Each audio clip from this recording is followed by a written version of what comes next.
बिस्मिल्लाहिर्रहमानिर्रहीम। तमाम तारीफ़ें अल्लाह के लिए, दुरूद और सलाम मोहम्मद और आले मोहम्मद के लिए।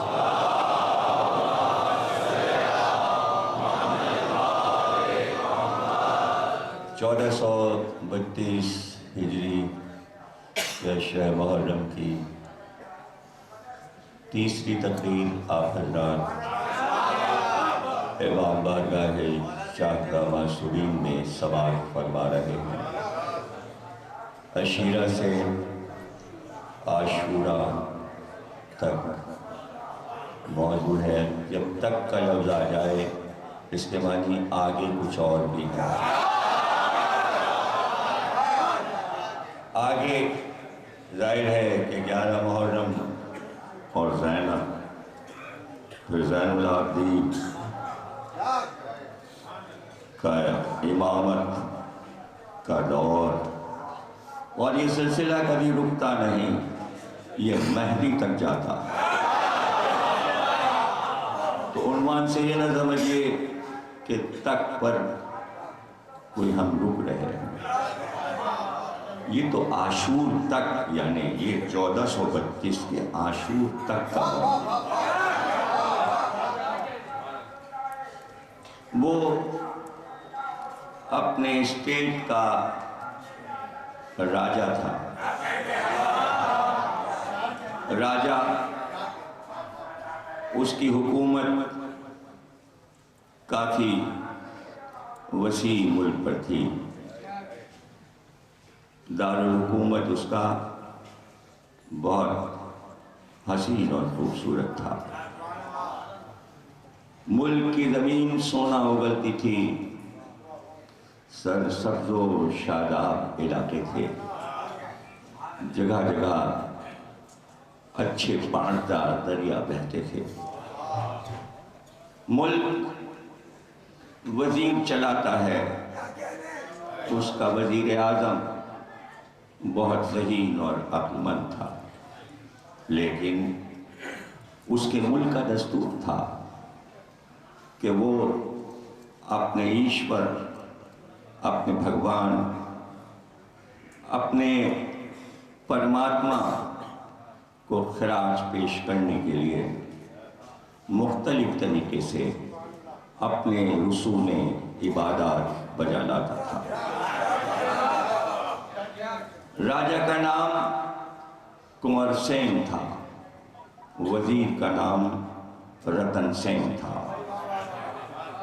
महीने में एक बार वो चांद की पूजा करता था। वो पूरनमासी यानी 14वीं का चांद, जब चांद कामिल होता था तो राजा अपने साथियों के साथ, वज़ीर आज़म के साथ और अपने नुजूमियों के साथ खाबड़ी नदी में जाता, और जब चांद दरिया के बीच में आ जाता तो 14वीं के चांद को पानी में देखता था। जैसे ही उसे चांद नजर आता वो दरिया में कुछ दूर चलता और बिल्कुल चांद के करीब पहुंच जाता, और पहुंचकर कुछ फूल और कुछ सेंदूर चांद को नजर करता। ये उसकी पूजा थी। आधी रात गुजर चुकी थी, चांद उसके स्टेट पे छाया हुआ था, चांदनी चारों तरफ फैली हुई। तुम सलामत रहो, अल्लाह ऐसे सुनने वाले हर बोलने वाले को दे।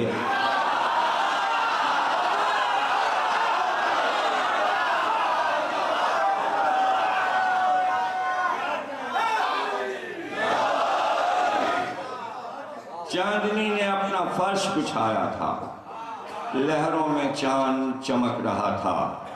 एक बार उसने चाहा कि फूल चढ़ा दे 14वीं के चांद को, कि उसकी नजर पानी पे गई। पीछे वज़ीर, दाएं बाएं नुजूमी, उसने देखा चांद तो 2 टुकड़े हैं।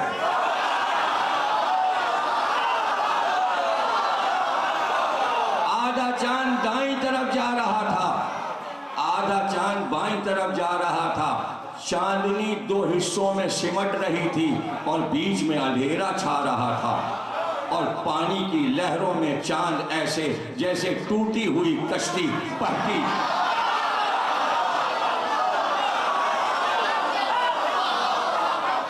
काहे को ऐसा समा देखा था। एक बार मुड़कर रतन सेन के चेहरे को देखा। बादशाह पर जब मुश्किल आती है तो वजीर को ही तो मुड़के,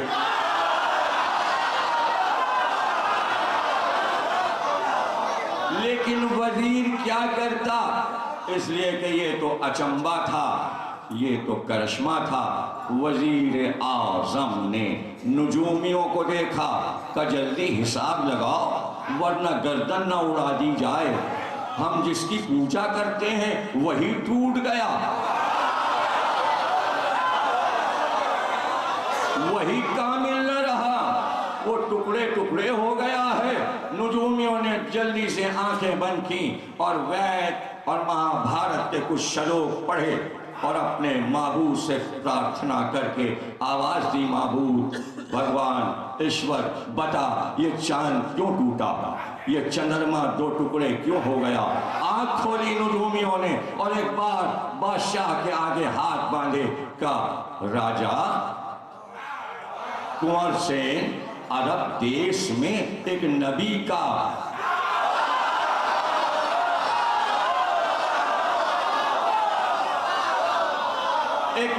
ने प्रवेश किया है, एक नबी ने प्रवेश किया है, वो भी चंद्रमा समान है, वो चंद्र स्वरूपी है, उसके चेहरे से भी चांदनी छटकती है। वो मक्के देश का रहने वाला है, उसकी उम्मत बड़ी नाखलफ है।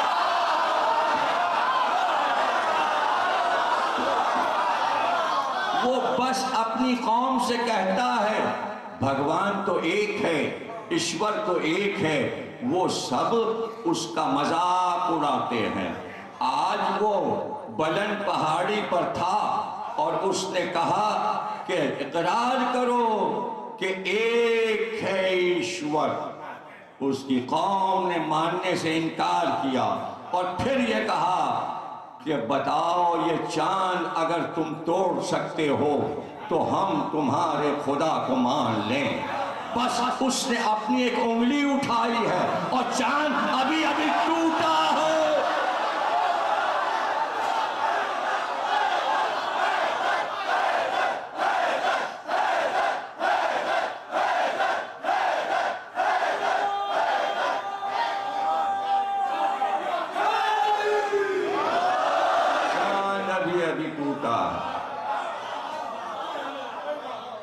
चांद दो टुकड़े हुआ है। पानी से राजा बाहर आया, दरबार में पहुंचा, रतन सेन से कहा, वजीर से कहा जल्दी जाओ, ऐसा चमत्कार दिखाने वाला फिर सच्चा ही अवतार है, वो फिर भगवान का सच्चा अवतार है। कुछ तोहफे ले जाओ, उसे पेश करना, और अगर इम्तिहान ही करना है तो कुछ चीज़ें इस तरह ले जाओ कि जो उसके देश में नहीं पाई जाती। अगर वो नाम बता देगा तो तुम्हें खुद पता चल जाएगा कि वो सच्चा है, उसका धर्म सत्य है। अगर आप कहें तो पूरी तकरीर हिंदी में कर दूं।